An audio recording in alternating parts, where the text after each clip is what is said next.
Шай қайнатымдай толғанып, ойын әбден пісіріп алды да, оқыс кимелеп үсті-үстіне төкпектете жөнелді. Өскемендегі балалар үйіне сені бұлыңғыр күзде апарып тапсырдық. Өзге амал да қалмаған.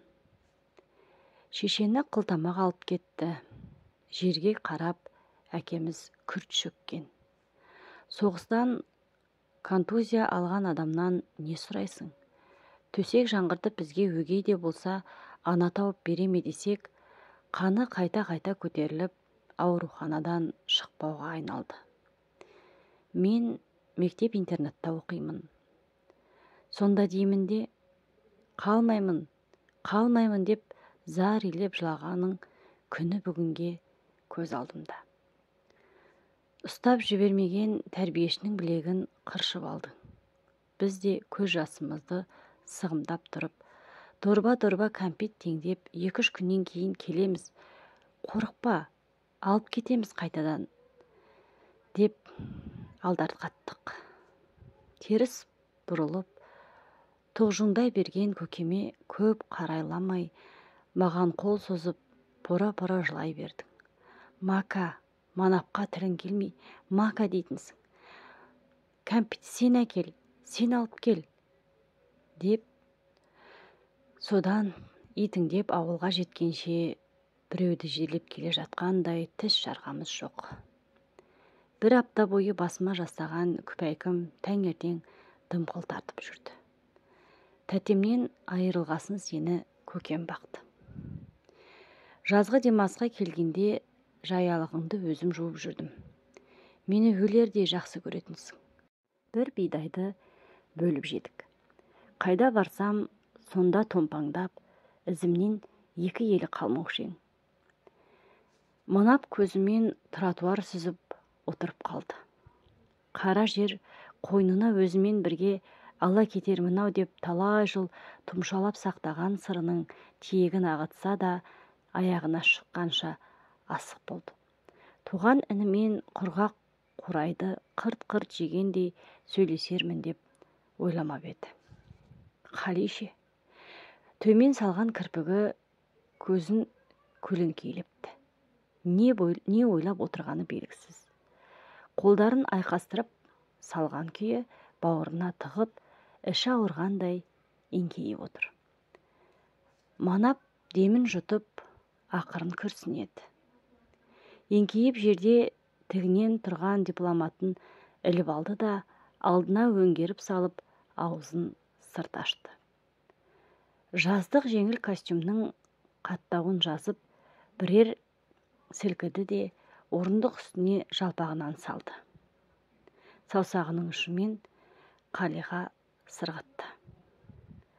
Биыл құрылыс отрядына барып ем. Табыс тәуір болды. 46-шы дәл шығар. Кеп өлшеп көрсеңші, деуге таңдайына жабысқан тұтқыр тілі күрмеуге келмеді.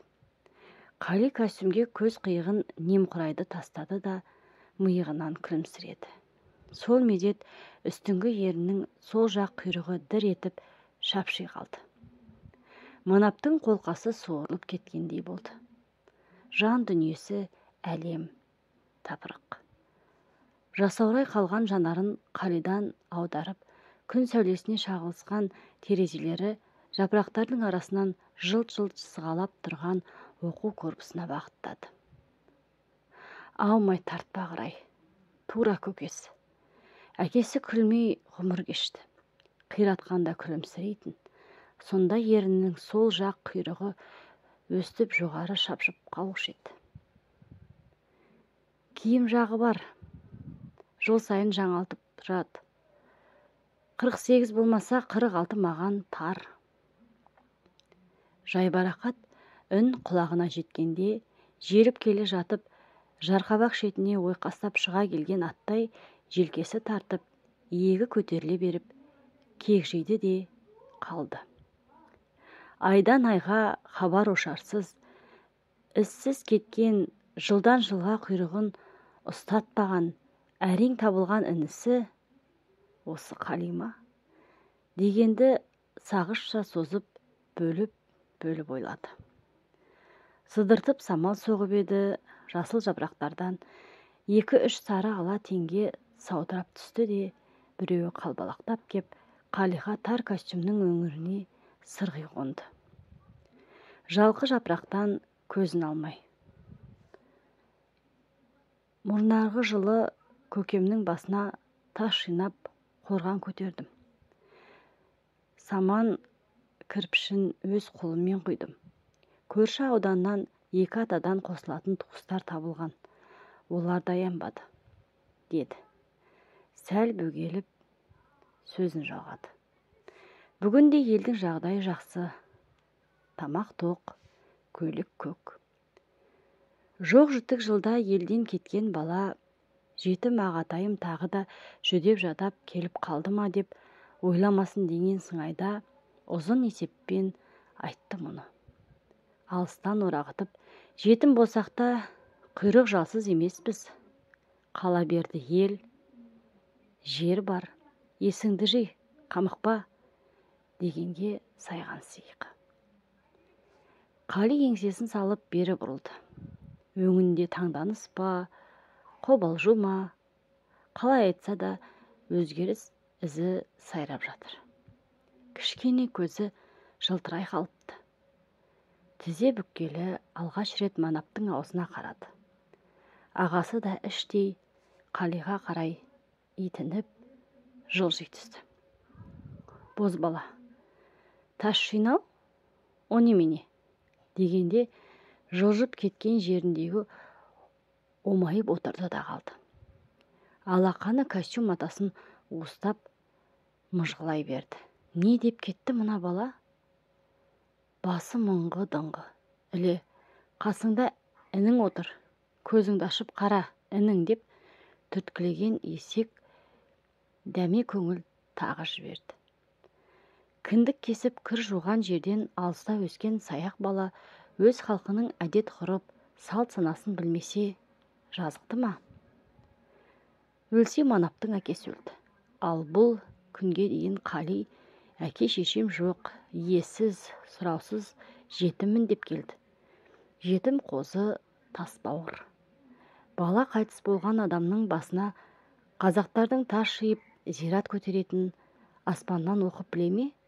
Көрсе қаланың темір шарбақты крест, жұлдызша, тас мүсінді қалың моласын көріп жүр. Онда да көрсе. Қалай десем, қазақтар дүние салған адамды арада жыл өткізбей басына зират көтереді. Бір жағы қабірді ит құз, тұяқты мал таптап, обал болмасын деп, екіншіден орныңды жоқтатпайтын, түтініңді сөндірмейтін аяулы адамдарың бар. Ізің өшкен жоқ, топырағың торқа болсын деген ыңғайда өлген адамға көрсетілген ізет. Қолы жеткені қызыл қыштан күмбез көтереді. Қалғандары таудың тасын сандықтап қалап, саман кірпіштен қорған орнатады. Төмен қарап ойланып қалды. Я, сол тасты қалап біткенше таңның атысы, күннің батысы, арпалысы басықты. Қорған қалқайып, ақыл-тақыл тұрғанда ғана әке алдындағы соңғы парызынан құтылып, деді. Зілмауыр жетімдігін тас астына қоса бастырып көміп, жарық дүниеге қайтып шықпастай қорғанмен қоршап, 2 иығын кере демалған. Көзінің құйрығымен Қалиды басқа бейжай, салғырт, самарқау. Сөйлесең ауыз өзіңдікі, сөйлемесең өзің біл. Айттың сендім, рахмет, кейіп. Астыңғы ерні жинамай жатыр. Келесі сәтте тарағын қалың, қайратты шашына көміп жіберіп, тырс-тырс тарады. Қомпайған ұртына ауа жинап алды да, жүзін тәтпіштеп тұрып үрледі. Манап ішін тартты. Қали көкесі қашан, қалай қайтыс болды, қаусап сұрамақ түгілі тіс жармапты. Ағасы Манап қалай күнелтті, қай институтқа түсті, оқуы, болашағы не, ләмим жоқ. Жарайды, манапты қойшы. Фамилиясына жазылған әке хақында тырнақтай бір ой, тебіреніс қайда. Көзден кеткесін көңілден бұлбұл ұшқаны да. Бірде-бір әке, шеше ныспы көрінбеген аш ішектей ұзын аллеяға көзі түскесін саябырлап сабасына түсті. Қарағым, деп қанатының астына алмағасын, маңдайынан иіскеп, тері иісі аңқыған қойнына алып жатпағасын, әке бейнесі көмескі тартып, жыл артына жыл өткен сайын өшіп кете барғаны да. Өзі де сормаңдай жетімдіктің тақсіретін аз тартқан жоқ. Обал не керек? Көкесінің көзі тірісінде аш боламын, тоқ боламын деп ойламады. Кейін әке кетсе де, әкесінің үзеңгі жолдас құрдастары, әкесін көрген ауыл қалды. Маңдайдан шерткен, сыртқа тепкен Текебай тентек бірден саран еді. Аудан орталығындағы мектеп-интернатқа алынып, сонда жатып оқыды. Жазғы, қысқы демалыстарында әлгілердің балалары, ата-аналары тапсырғасын ба, әлде өздері біліп шақырама, әйтеуір қоймай үгіттеп ауылға ала кететін. Алда-жалда қырсығып ермей қалса, әке-шешелері Манапжанға дұғай сәлем деп өңкей көген көздің аузынан жырып берген піскен ет, құрт ірімшігін балаларының сөмкесіне салып жіберетін.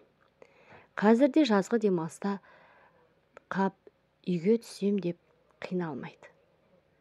Ендеше осы ел мен жер деген киелі сезімнен бүлдіршін жастан жұтап қалған қаршадай інісіне шүліккені неткен.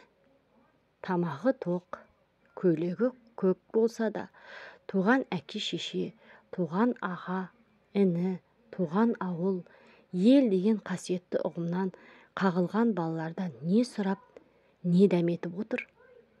Бесіктен белі шыққалы көрген білгені өзі сықылды жетімектер, тәрбиешілер мен төрт қабырға, жағалай қойылған жетім төсек, жетім парта.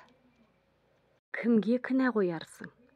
Ошақтың күлін аспанға шығарған соғысқа ма?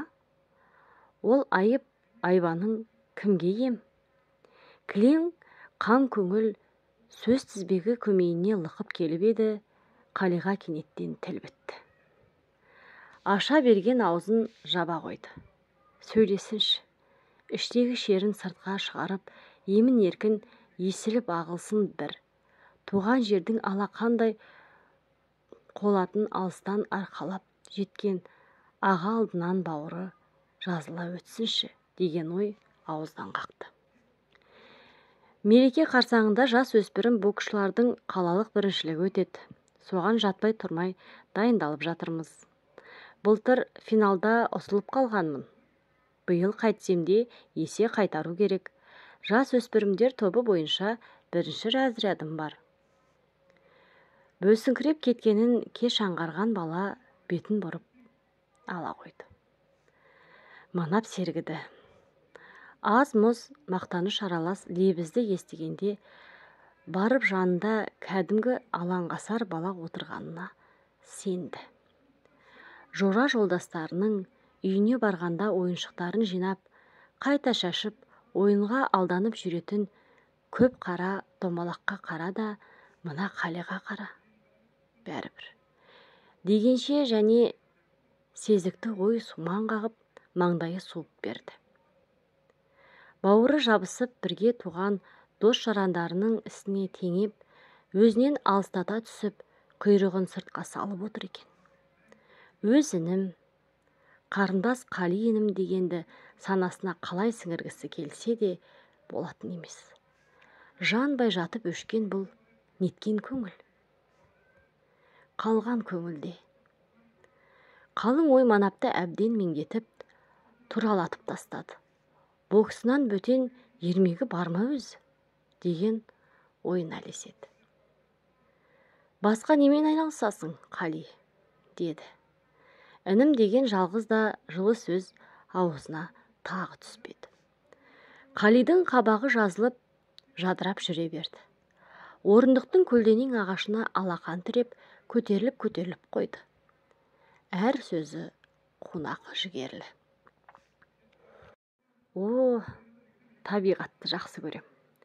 Әсіресе жан-жануар, жәндіктерді. Біздегі тірі табиғат мүйісі менің қарауымда. Жылан, бақа, шаян, қоңыз, құс бәрі табылады. Түгел өзіміз бағып қағамыз. Үйірмеге 30-ға жуық пионерлер мен акробаттар мүше.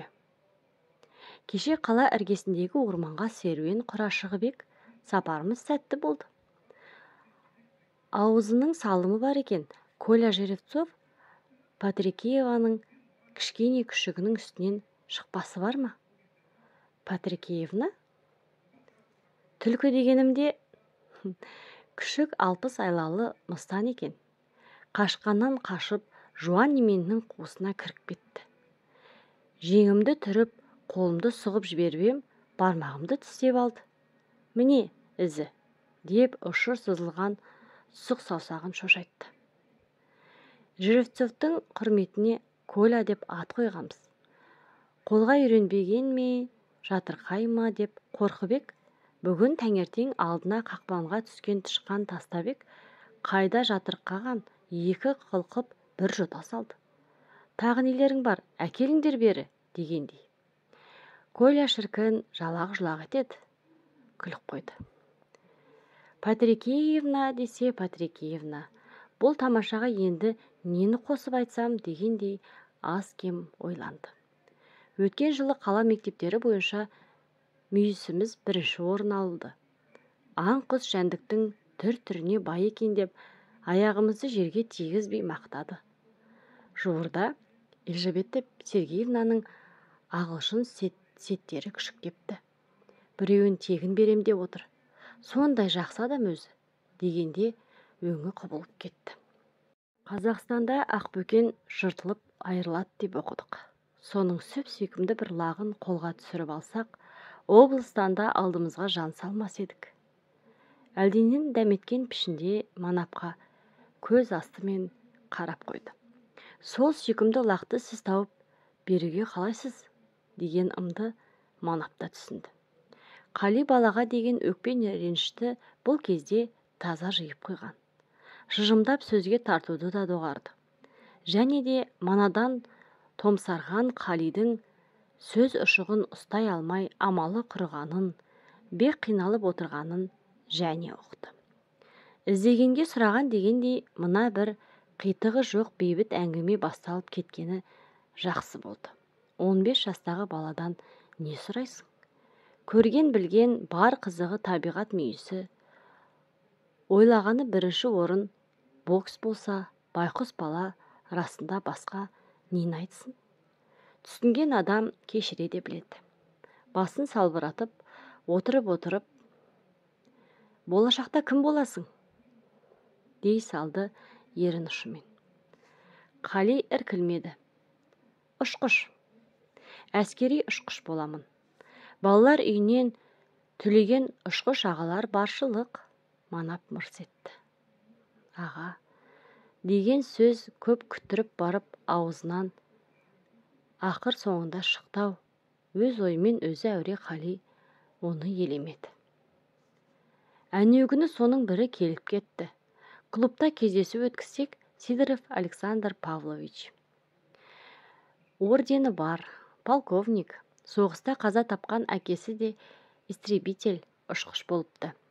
Екінші күні жатпай тұрмай аңдып жүріп, жатақхананың шыға берісінен ұстай алдым да жеке сөйлестім. Әскери ұшқыш боламын десең, денсаулығыңды осы бастан мықта, спортыңды тастама, деді. Қазір Саша ағаймен хат жазысып тұрамыз. Сондай бір жаны жайсаң жақсы аға. Қали қысырыңқырап алған көзін қарсы алдындағы биік теректің ұшар басына тігіп отыр. Көк зеңгірдің төсін тіліп аспанда ұшып жүрген өзін ойша елестеткендей ме қалай? Пысық. Бала ғой. Бойын тез жинап алды. Манаптың жиырылған жеңінен сойдиып шығып тұрған білегіне қадалды. Уақытыңыз қанша? 5 минутсыз 5. Қали атып тұрды.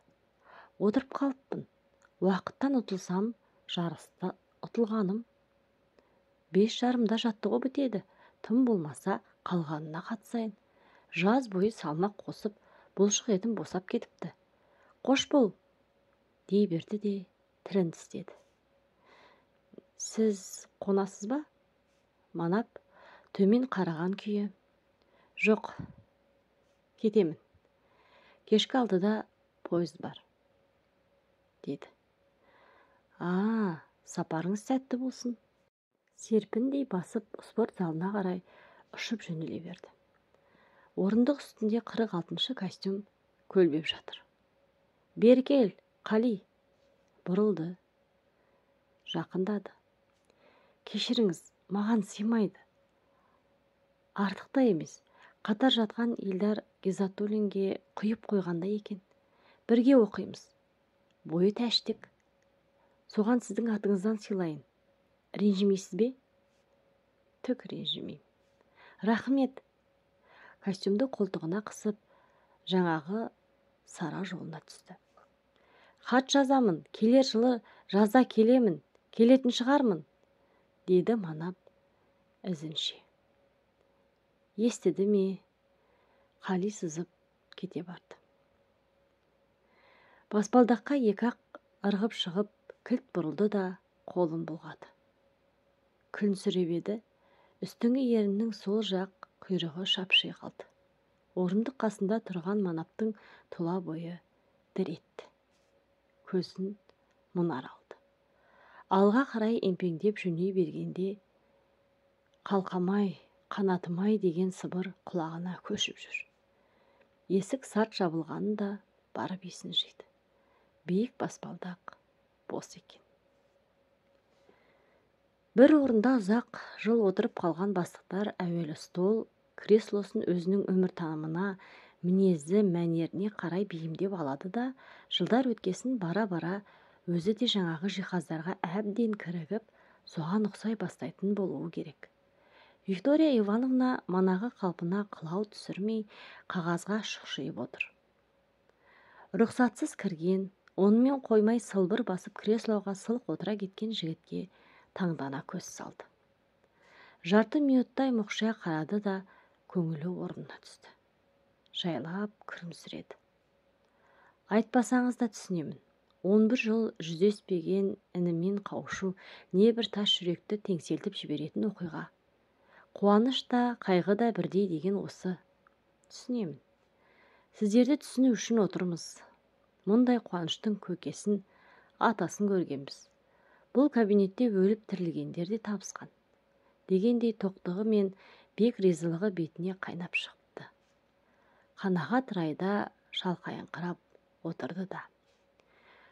Қолыңызды қысып шын жүректен құттықтап қоямыз ба, Манап Сымбатович? Елечкадан құлақ қағыстымын.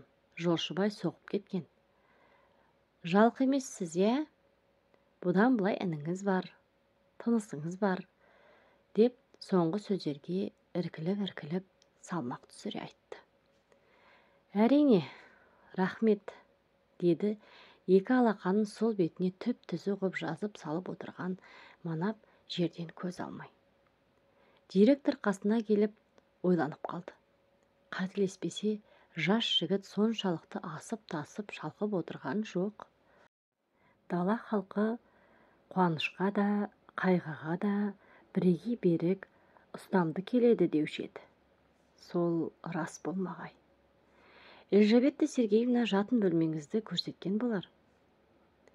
Тым қауқылдап, даурығып кеткеніне опынып қалған директор ресми қалыпқа түсті. Жігіт басын көтеріп алды да директорға тіке қарап. Кететін шығармын, кешкі 6-да пойыз бар, деді әр сөзін нықтай түсіп. Директордың қаламы стол бетін барабандата берді де кілт тынды. Келмей жатып кеткеніңіз қалай? Бер алғанда 2-3 күн қонып, аунап-қонап қайтатын шығар деп едік. Қалиді ертіп, шаһарда араласаңыз, ашыла сөйлеп жағдайына қанықсаңыз қайтер еді? Омск тарихи дәстүрі байқала. Арысы Федор Михайлович Достоевский, берісі революционерлер ең ауыр да өнімді жылдарын осы қалада өткізген. Әлде қара басқанда біз ойыңыздан шықпай қалдық па? Виктория Ивановна, мен сізге өкпеледім. Шама шарқыңыз келгенше көмектесіп жалпылдап жатырмыз. Табалдырықты аттағаныңыз сол, жау қуғандай қайта қаштыңыз, деген емеурінді ашық білдірді. Жігіт жел өтінде тоңып отырғандай бес саусағын тізесіне салып, жайлап мыти бастады. О не дегеніңіз, Виктория Ивановна? Екі дүниеде ризамын сіздерге. Қали мықты жігіт болып өсіп келеді. Спортсмен, натуралист. Алғыстан өзге айтарым жоқ. Өте асығыспын. Ауылдан келіп оқитын студенттердің жағдайын білесіз.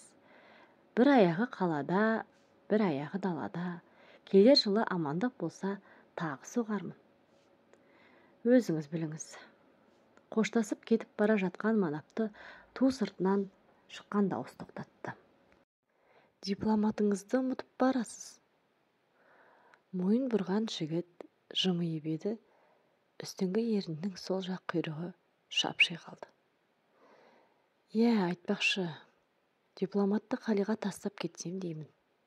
Ойға, қырға шапқылаған сан қилы сапарда талай жыл адал серік болып еді. Көзімдей көріп ұстасын. Қиын болмаса, менің атымнан дұғай сәлем айтып, тапсыра салыңыз. Мана есімнен тарс шығып кетіпті. Манаптың жүріс тұрысындағы үлкен өзгерісті Виктория Ивановна сезген. Бірақ сол өзгерісі не өзгеріс? Анық айыра алмай әңкі-тәңкі. Сұрауға ыңғайсыз. Пысық боламын деп жігіттің бұған белгісіз ескі жарасының аузын тырнап алуы ықтимал. Біраз ойланып отырды. Жүріңіз, есік алдына дейін шығарып салайын. Директор отырған орнында арлы-берлі найқалып, қозғалақтағанымен кептеп алған кресло оңайлықпен жібермеді. Өзім ақ. Қам жемеңіз. Алғыстан басқа айтарым жоқ. Елжаветта Сергеевнаға көптен көп сәлем. Қош болыңыз. Ашқан есігін қайыра жапқан жігіт дәлізді бойлай санап басып кете барды. Қалың будың арасынан қалқып шыққан Волгаға қол көтергенін, шофердің кідіріссіз есік ашқанын, жұмсақ орындыққа аузы буылған қапшықтай салық етіп отыра кеткенін, вокзал деген сөзді әрең айтқанын біледі. Орындық арқалығын желкесіне жастап, басын артқа тастап жіберді де көзін жұмды. Манаптың мінезі де әкесі сымбатқа тартқан еді. Қандай да бір қабырғаны қайыстырар қайғыны үнсіз көтеріп алатын. Сөзге, әзіл қалжыңға да солай еді. Сырт көзге томаға тұйық, тек іштей күйзелетін. Осы мінезін іле кеткен жора жолдастары, әй, осыған ақаңды ішкізіп көрелік, Желім батырдың бауырын жерден сонда көтеріп қалар. Талай батпан мен балпанды жиын қағып кеткендей дедектеткен әйгілі ащы су емес пе, деп сырттай келісіп алып, араққа да жығып көрген.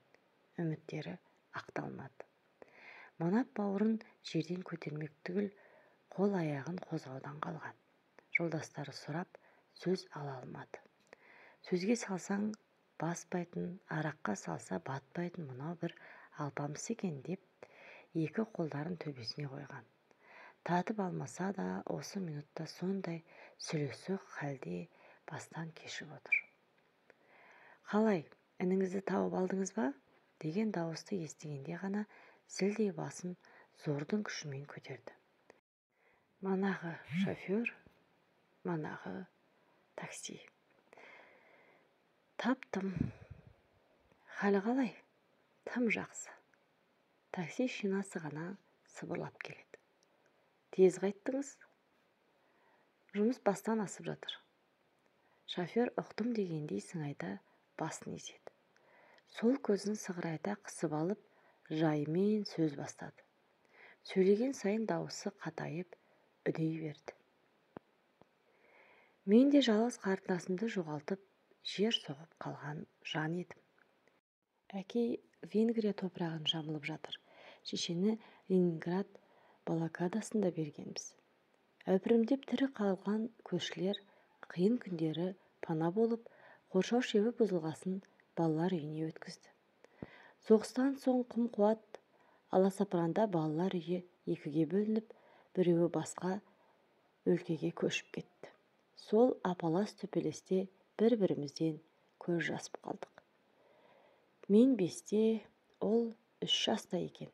Дегенде Волганың жұмсақ, сырлы кенет күшейіп, гүрілге ұласып барып, сәлден соң демім басылды. Үй болдық, бала шағалымын, судың да сұрауы бар. Света кеткен балалар үйі Ертістің Сібір жағындағы үлкен қалаға ауысты дегенді кезінде шала шарпы естіп қалып ем. Тұрмыс түзегесін сол қаласы осы шығар деп Омскіге көшіп келдік. Ізім қайым. Көрші қалалардан да іздеп көрдім. Светлана Коновалова жоқ та жоқ.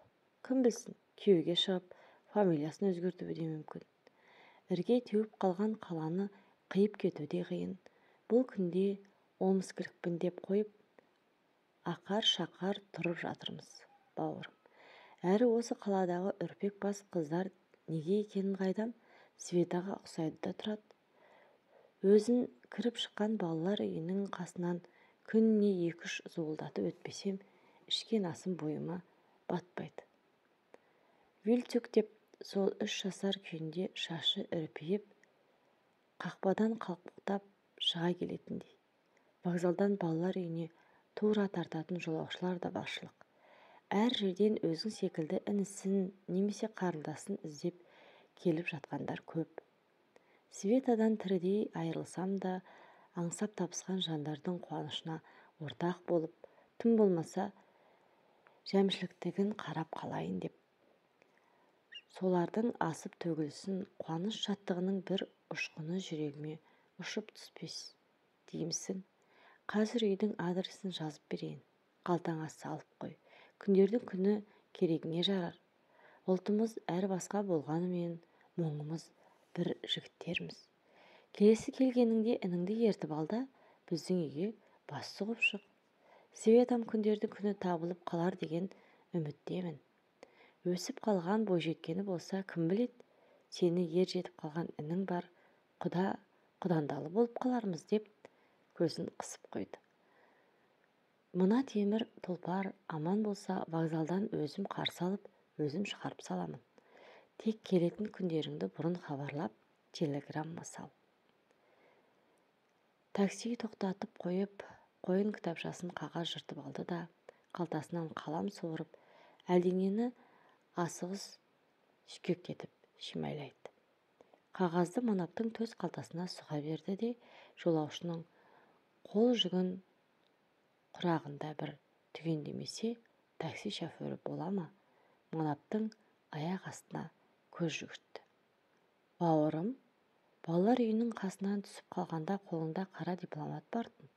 Апалақтап жүріп, аялдамада тастап кеткен жоқсың ба? Манап басын шайқайды. Інім алып қалды.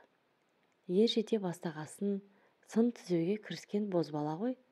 Қызығып қарай бергесін, көзімдей көріп жүр деп тастап кеттім. Шофер жігіт манаптың иығынан айқара құшақтап, өзіне құшырлана тартып қойды. Қандай бақыттысың, бауырым, деп қазақ жігітіне мейірлене қараса, көзінің жиектері қызғылт тартып, кірпік ұштары дымқылданып қалған екен.